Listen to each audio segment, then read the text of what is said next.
Kaze mu nkuru ijanye n'ikiganiro c'uyu munsi.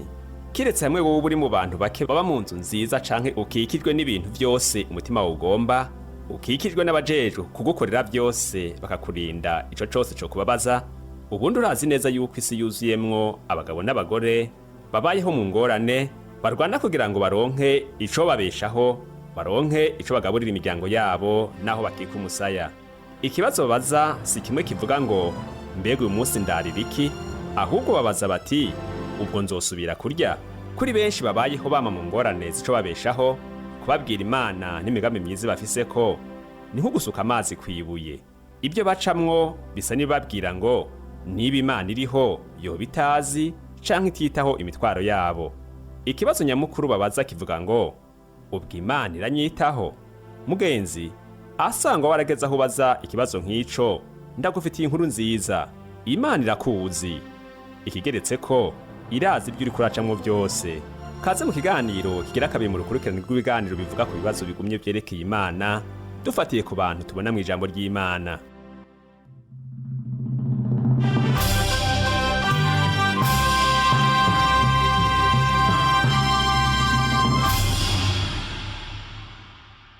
Igihe nahura na Yesu w'i Nazareti ubwa mbere, sinari uwo kwitwa umwigishwa mwiza wa Yesu. Nta nyigisho z'ivy'Imana nari bwaronke, nta nshuti, nta bagenzi nari mfise mu bigishwa ba Yesu. Nta ngabire idasanzwe nari mfise zomfasha kugira igihagararo muri ico kibanza. Ariko cane cane, nta n'inyota nari mfise yo kuba umwigishwa wa Yesu. Mu vy'ukuri, kubona ntaremeye kuba umwigishwa wa Yesu, numva bitwengeje kuri jewe, kubera imvo imwe nyamukuru. Yari umwigisha w'ivy'Imana, uwo twita Rabi, nanje nkaba n'Imana ntayemera.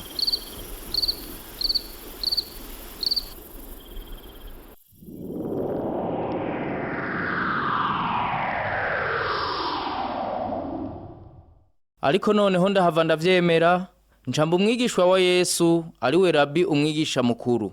Kandi rero nasanze atari jewe jenyene mu bigishwa nari mfise ibibazo n'amakenga.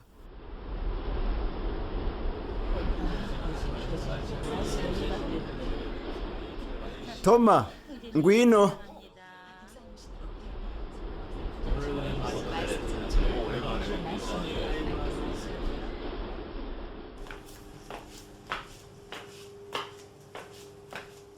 Aha nyene, icara hasi. Urakoze Filipo. Ubu rero, baza Yesu ca kibazo cawe. Utiki? Hari ikibazo wari ufise co kubaza Yesu? Yibuka. Sintahura ico uriko uravuga Filipo. Oya ndazi neza kuvyibuka. Bandanya rero mubaze. Filipo, vy'ukuri singomba kubaza kiya kibazo. Filipo, asangwa afise ikibazo, arakibaza.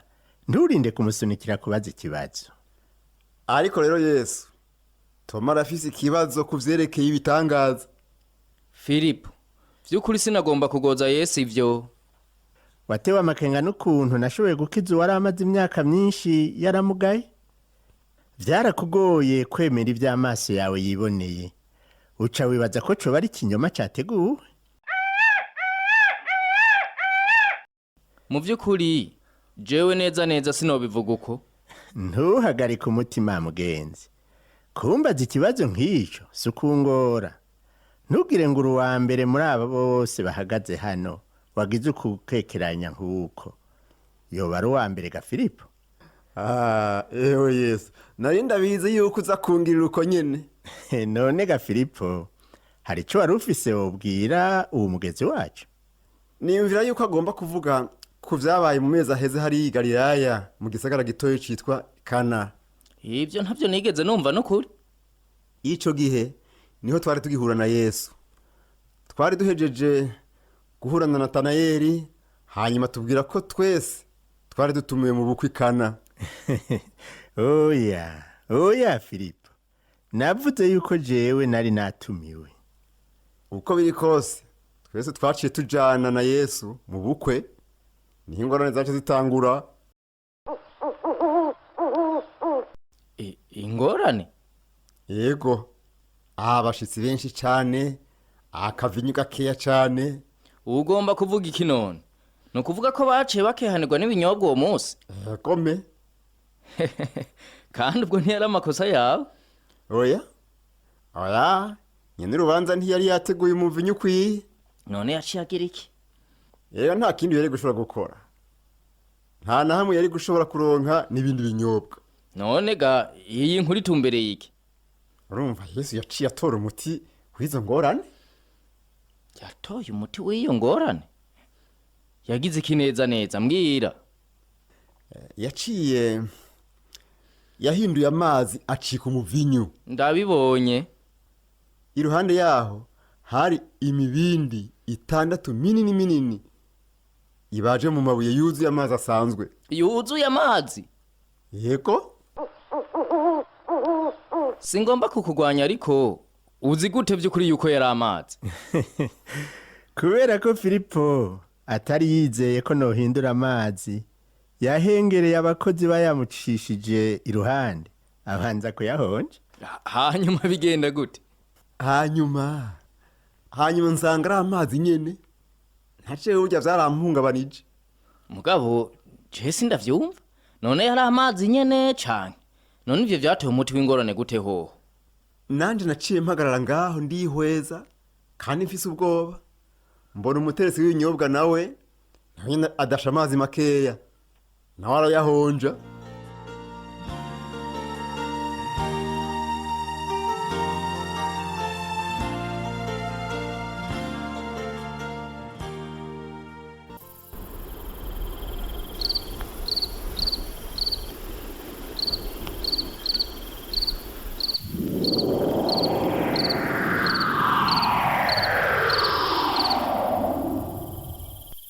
hanyuma uwo muteretse arahonja y'amazi hanyuma asanga bimeze gute Filipo?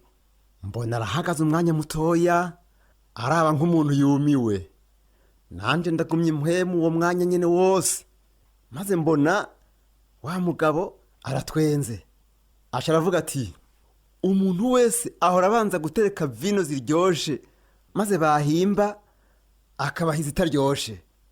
hanyuma bigenda gute? Aca ahindukirira umukwe aravuga ati ariko weho iziryoshe nizo wabitse gushisa ubu. Toma we ndakubwire, erega ntiwari umuvinyu, wari umuvinyu wa mbere uryoshe ubaho. urazi rero Iki ivyo bintu ndabihaze. Toma nibiki ugiye he? ivyo bintu bidashoboka ni nyabaki, amazi gucika umuvinyu? oya Toma rindira. Toma hagarara. ugomba iki? Kubera iki wivumbuye nk'uku ukiruka? umviriza rero Filipo, jewe sindi wahajya ahantu sinsubirayo. Ntugira gute? Uti? urambabarira, jewe sinemera bijya bintu. Ariko jewe naravyiboneye n'amaso yanje, kandi amazi narayahonjeje, kandi ndahonja umuvinyu buno nyene muri wa mubindi nyene. Cabaye igitangaza gikomeye cyane gikozwe mbona. ni vyiza wewe uravyemera, jewe ntavyo nabonye, ntavyo nemera. Ariko wewe nawe nyene wariboneye Yesu akiza urya muntu amugaye hari i Yerusalemu. ivyo ntabonye sinomenya neza ko vyari ivy'ukuri. Ivyo ni biki Toma? Ikintu gwaye ni giki? jewe Ni biki? none ivyo byose bitwaye ikiga Filipo? Ariko ugomba kuvuga iki? none asangwa akora ibitangaza tugire dute? none asangwa ashobora guhindura amazi agacika umuvinyu tugire dute? ivyo byose none vyerekana iki? Ivyo vyerekana yuko Yesu yaje atumwe n'Imana, sivyo none? ivyo nivyo. none asangwa ari uko ni kubera iki Imana yamutumye? Kugira ngo yerekane yuko Imana itwitaho. kutwereka ko itwitaho? guhindura amazi agahinduka umuvinyu vyerekana gute yuko hari vyacu yitaho? Ubu rero Toma, ubu rero gerageza utekane. Filipo, ujya muvinyu werekanye iki? bose baranyoye ku muvinyu wavuye mu gitangaza, ariko none impera n'imperuka byabafashije iki? ubu rero Yesu nirurangiranwa niwe bifasha. erega Toma kijya gitangaza ntawe arakiza imbere y'igihe. Iki ugomba kuvuga iki? Hajya ujejwe ibinyobwa ategereza kuba yarazi ko eka abashitsi bobo. oya nta n'umwe yarabizi. Sindavyumva. Umukwe nawe Ego birashoboka ko yoba yarabizi. ariko none ni kubera iki Yesu yakoze kiye gitangaza asangwa atarafise intumbero yo kuba rurangiranwa. Erega Yesu ntiyakoze kijya gitangaza kugira ngo yibonekeze wenyene. Yari afise iyindi ntumbero. Ngira hari kuneza abashitsi rero bo mu bukwe banyotewe, sivyo? Oya naho bari muri uko bukwe bose bagize ico bunguka ku bw'ico gitangaza, mu vy'ukuri ntiyagikoze ku bwabo. Ega basha none hari ku bwande. Hari ku bwacu twebwe abigishwa biwe, hari ku bwanje. Yesu yakoze kijya gitangaza ku bwanje. Iki kubera iki none yakoze bijya? Reka ndakubaza ikibazo Toma. Kubera iki wemeye gukurikira Yesu? Simbona igituma jewe. Reka ndakubwira ikintu kimwe. Ndibaza yuko wewe nanje twamaze kuruhishwa na bwa bunyedini n'amasezerano y'imfagusa y'ababarongozi b'idini. Uramaze igihe urondera ico wokwizera, ariko kugeza n'ubu ntaco urabona. Kugeza ubu Ego bandanya. gukurikira Yesu kubera ko gusa yakubwiye ngo nkurikira, iyo ni intambuko mu byo kwizera. Sinavuze ko nizeye. Ariko rero Toma waramukurikiye, ntugomba kuvyemera. Mugabo hariho ico bivuga kuri wewe, bivuga yuko hariho ikindi kintu uri kurarondera. Ivyo byose ni byiza cane, ariko none bihuriye hehe n'ivyo bintu vyiwe bivuga ngo nibitangaza? Ce ntavyo numva. Toma najewe narondeye cane kandi ndizera ko muri Yesu KRISTO naronse ico narondera. Ubu narabonye uwo nkwiye kwizera. Rero uramwizeye, n'ubu sindabona aho bihuriye.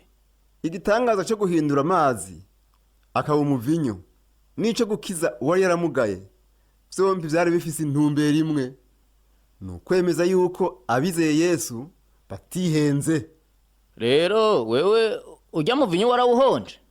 None uvuga ko gukiza ujya muntu bitabaye ku neza yiwe, ko kwari kugira ngo gusa twe nawe tubibone tubishingira intahe gada? Oya suko neza. Kujya gukiza kwari ukukuri, kandi ujya yaramugaye nta nkeka yaramugurutse. Ariko rero Toma, Imana yariheje icubahiro atari mu gitangaza gusa, ariko kandi no mu mitima y'abakurikira Yesu. Igitangaza cari cyo kwemeza yuko ukwizera kwacu ari ukukuri. None usaba kwizera yuko Imana yitaho kuko Yesu yakijije umusaza yari yaramugaye?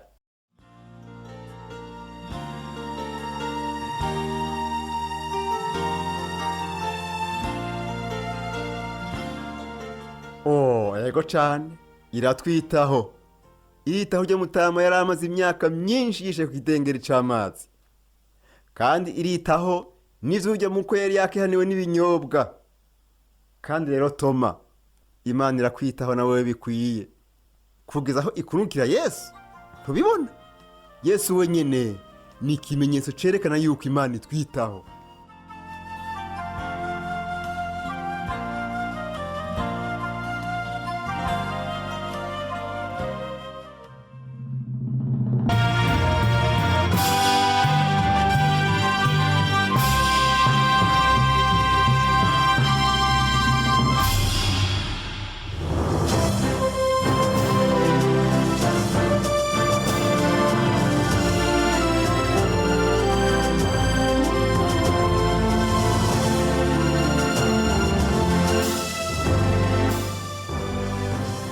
Biraboneka ko Filipo atazokwemerera Toma kumucarubukana, kubera ko Filipo yamaze kwizera Yesu neza. Yaramenye yuko Imana yari kirakora mu mutima wa mugenzi we mushasha, kandi ntiyihenze. Imana yari yitaye ko Toma nk'uko yitaho wewe nanje. Wombaza uti kubera iki? Kuko yaturemye. Yaremye wewe nanje, dufise agaciro kadasanzwe ku Mana. Iradukunda urukundo rudashira. Imana yavuze kuri Aburahamu iti umukunzi wanje. Mu gitabo cyo kuvayo igice ca 33 ku murongo wa 11 turasoma ngo Uhoraho akiganirira na Mose imbona nkubone nk'uko umuntu aganira na mugenzi we. Kandi iyo Mana ni umugenzi wacu. Dushobora kuganira nayo nk'uko umuntu aganira na mugenzi we. Wakoze kutwumviriza muri kino kiganiro aho twishura ku kibazo nyamukuru kivuga ngo mbega Imana iranyitaho. Hari ibibazo bitandukanye abumvirije kino kiganiro bagiye bibaza kandi twagerageje kwegeranya inyishu zavyo. Ikibazo ca mbere kivuga ngo mbega Imana iranzi? Irazi izina ryawe, irazi umutima wawe. Ijambo ry'Imana rivuga ngo ntarakubumbira mu nda narinda kuzi. Yeremiya igice ca 2 ku murongo wa 5. Irazi ibyawe byose. Mbega Imana yobisa ingorane zanje? Irazizi neza. Irazi ibikugerageza n'ibikubabaza byose. Yesu yavuze ati nimuze kuri jewe mwese abarushe n'abaremerewe ndabaruhura. Ubutumwa bwiza uko bwanditswe na Matayo 11 ku murongo wa 28. None Yesu arashobora gutorera umuti ingorane zanje. Kenshi Yesu arakuraho ingorane zacu, ariko kandi hari ibihe aca duha inkomezi zo guhangana n'izo ngorane tukarushirizaho gukura mu byo kumenya Imana. Rimwe na rimwe ingorane haraho usanga zimeze nk'uruzi rugira rudutware, ariko Imana iravuga iti niwaca mu mazi nzoba ndi kumwe nawe, no mu nzuzi ntizizokurengera, niwaca mu muriro ntuzosha, kandi n'urubeya ntiruzokubabura. Kuko jewe nduhoraho Imana yawe, uwera wa Isirayeli, umukiza wawe. Yesaya 43 ku murongo wa 2 kugeza kwa 3. Mbega ndashobora kuvugana n'Imana? Ego cane. Kandi Imana iragomba ko twovugana nayo. Uko ni gusenga. Iyo dusoma ijambo niyo ibiri kuratubwira. Iyo dusenga naho nitwe tuba tuyibwira. Mbega Imana iragomba kwishura amasengesho yanje. Ijambo ry'Imana rivuga ngo uzompamagara nanje ndakwitabe. Dutegerezwa gusenga mu kuri kandi mu izina rya Yesu. Ni byiza ko iyo dusenga twobwira Imana tuti ubugombe bwawe bube, kandi dutegerezwa gusenga twizeye. Ikindi kibazo, nanje meze nka Toma mu gakino duhejeje kumva. Jewe numva bitumvikana guhindura amazi akaba imvinyu. None ibyo Yesu yarabikoze by'ukuri? Inyishu ni ego. Ijambo ry'Imana ni ry'ukuri kandi ritubwira yuko yahinduye amazi imvinyu. Ikindi kibazo, ariko ni kubera iki yahinduye amazi imvinyu? Icambere kiboneka nuko kwari kugira ngo abatasha ubukwe baronke umuvinyu ukwiye. Yesu yabikoze kugira ngo bafashe. Ariko niyumvira yuko imvo nyamukuru yatumye Yesu ahindura amazi imvinyu kwari kutwigisha yuko yaje gutanga umunezero mu bugingo bwacu. Ijambo ry'Imana rivuga ngo igikombe canje kirasesekaye. Zaburi 23 ku murongo wa 5. Niyumvira yuko ibyo bivuga ku munezero Imana izana mu bugingo bwacu. Nagomba ndangize kino kiganiro n'isengesho rivuye ku mutima. Wumvirize iri sengesho hanyuma nce ndarisubiramwo mu duce duto duto, nawe uzurasubiramwo. Mana yanje, Mana uhoraho, ndagushimiye ko wandemye kandi ko mfise agaciro mu nyonga zawe. Ndagushimiye cyane urukundo rwawe ruhambaye wankunze. Ndagushimiye ko wangize umugenzi wawe kandi nanje ndagukunda. Amen. Nagomba rero usubiremwo iri sengesho urigire iryawe. Urisenge wumva ko rivuye ku mutima. Mana uhoraho, ndagushimiye ko wandemye kandi ko kubw'ivyo mfise agaciro mu nyonga zawe. Ndagushimiye cyane urukundo ruhambaye wankunze. Ndagushimiye ko kubw'ivyo ndi umugenzi wawe kandi nanje ndagukunda. Amen. Urakoze gusengira isengesho. Mu kiganiro gikurikira tuzobandanya kwigishwa iby'urukundo rw'Imana.